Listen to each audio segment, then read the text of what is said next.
Hello, my name is Ashley, and welcome to this reflective series on the Acts of the Apostles, entitled Acts with Ashley. Each week I'll be posting a short video reflecting on a few verses from the book of Acts. So let's begin our series with the opening verses of chapter 1. Acts chapter 1, verses 1 to 3.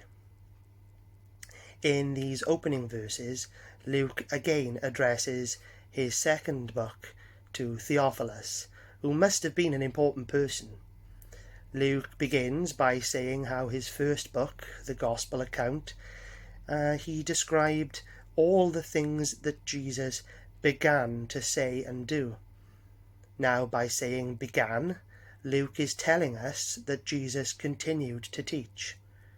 Luke goes on, reiterating to Theophilus that Jesus chose certain people to spread his message, and that the work that is being continued after his death is done through these apostles by the Holy Spirit. The apostles whom Jesus had chosen had a special authority given to them by him, enabling them to preach and to minister in his name.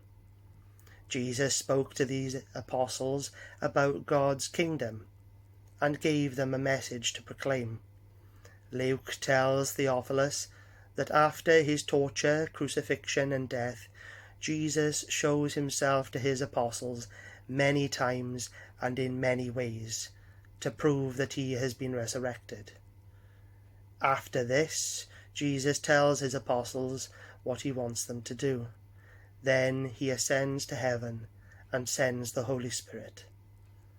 Luke points Theophilus, and by extension us, back to the Gospel account, where we can find the evidence upon which to be convinced.